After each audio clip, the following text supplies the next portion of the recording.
नमस्कार, मैं हूं सुप्रिया सिन्हा। एक बार फिर आप सभी का स्वागत है फिल्मी बौछार में। गुजरात के वडोदरा की क्षमा बिंदु ने खुद से ही विवाह रचा लिया है। 24 साल की बिंदु ने अपनी शादी की तारीख 11 जून को तय की थी, लेकिन बिंदु ने अपनी शादी 2 दिन पहले यानी कि 9 जून को ही कर ली।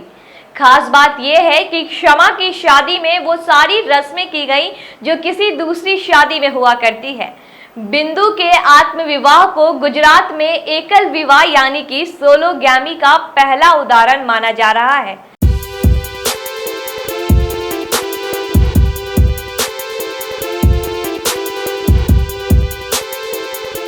भगवान की स्थापना करते हुए और हवन कुंड जलाते हुए मैंने खुद को सिंदूर लगाया, मंगलसूत्र पहनाया, वरमाला पहनाए, मैंने फेरे लिए और मैं पूजा में बैठी थी। इसी तरीके से मेरी शादी हुई। सुभानपुरा रोड पर किराए के फ्लैट में रहने वाली क्षमा बिंदु उस वक्त सुर्खियों में आ गईं जब उन्होंने खुद से ही शादी करने का ऐलान कर दिया। क्षमा ने पहले घोषणा की थी कि वह मंदिर में एक हिंदू समारोह में आत्म विवाह करेंगी, लेकिन अब क्षमा ने यह तय तारीख से 2 दिन पहले ही अपने आप के साथ 7 फेरे ले लिए। भानपुरा की रहने वाली क्षमा बिंदु ने आत्म विवाह कर लिया है।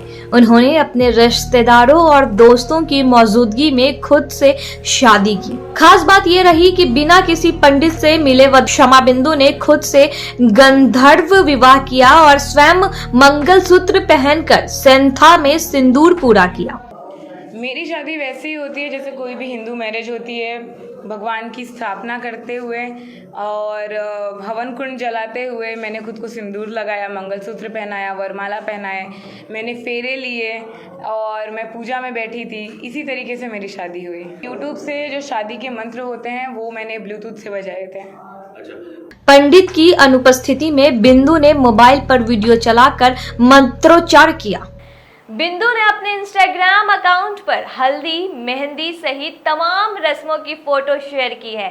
इन तस्वीरों में बिंदु अपने परिवार और दोस्तों के साथ बेहद खुश नजर आ रही है। क्षमा का शादी समारोह 40 मिनट तक चला और इस विवाह में सिर्फ दुल्हा ही नहीं बल्कि मंत्रोच्चार करने वाला पुजारी भी नहीं था।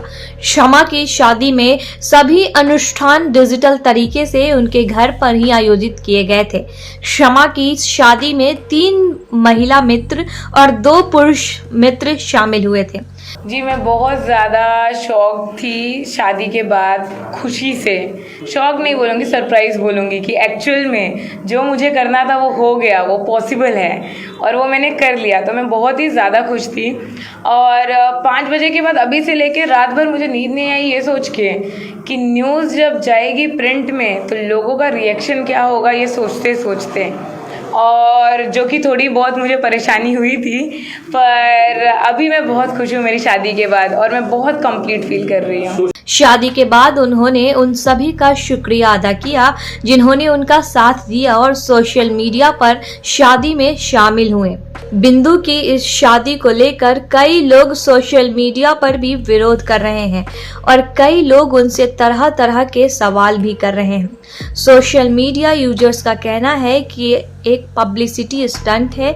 जब से बिंदु ने सोलोगामी की घोषणा की है, उनके सोशल मीडिया अकाउंट पर तेजी से फॉलोअर्स भी बढ़ रहे हैं। खुद से विवाह रचाने के बाद बिंदु ने कहा कि शादी के बाद मेरा जीवन बेहतर हो गया है। अब से मुझे किसी पर निर्भर नहीं रहना पड़ेगा। भविष्य में मैं किसी की पत्नी नहीं बनूंगी, दूसरी शादी नहीं करूंगी। बिंदु ने कहा, मैं अपनी शादी का पंजीकरण कराना चाहती हूँ। मैं पूछना चाहती हूँ कि लोग मुझे ऐसा क्यों कहते हैं।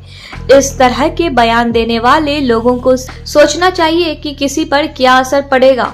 मैं जल्द ही विवाह पंजीकरण के लिए कानूनी प्रक्रिया पूरी करूंगी। लीगली पॉसिबल तो नहीं है, मैं कोशिश ज़रूर करने वाली हूँ शादी रजिस्टर करवाने की। जो लोग मुझे बोलते हैं हिंदू फोबिया हो रहा है या फिर हिंदू में लड़कियाँ कम हो रही हैं, हिंदू संस्कृति खराब कर रही हूँ, ये लोग वही लोग थे जो LGBTQIA+ सेक्शन 377 के होने के पहले भी उनको बोला करते थे, और आज जब लीगली वो चीज़ को सम्मान दिया गया है तो लोग चुप हो गए हैं, और ये लोग भी चुप हो जाएंगे। आपके लिए भी कुछ नया होगा तो कैसे आपकी जिंदगी व्यतीत करेंगे आप? मुझे नहीं पता कल मेरे लिए कल ने क्या रखा हुआ है, बट इतना ज़रूर जानती हूँ कुछ भी गलत होगा मैं उसके लिए आवाज़ उठाऊंगी। मैं जेंडर इक्वेलिटी में बहुत मानती हूँ, तो जहाँ भी मुझे मौका मिलेगा इसके लिए खड़ा होने का, मैं ज़रूर जेंडर इक्वेलिटी के लिए खड़ी होंगी। कोई और पात्र पसंद आता है तो आप अपनी शादी करेंगी उनके साथ, मतलब उनके साथ शादी करना चाहेंगी? अगर कोई पसंद भी आ जाता है तो मैं किसी की बीवी बनना मंजूर नहीं तो करूंगी। फिर कैसे करेंगी पसंद आता है तो?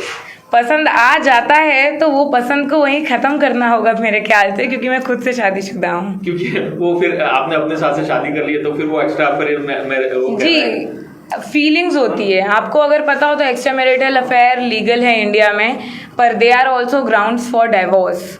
तो अगर किसी को तुम पसंद करने लगते हो, ये तुम्हारे जज्बात है, तुम उसको रोक नहीं सकते हो। पर मुझे इतना पता है कि मुझे किसी की बीवी नहीं बनना है, तो ये मैरिज डिसॉल्व करने का मेरा कोई इरादा नहीं है। मतलब शमा बिंदु आगे कहती हैं कि मैंने अपने लिए सेठी में सिंदूर भरा है। मैं खुद से बहुत प्यार करती हूँ और खुद को बेहतर ढंग से समझ भी सकती हूँ। ऐसी ही खबरों को देखने के लिए फिल्मी बौछार को जरूर सब्सक्राइब करें और फॉलो करें।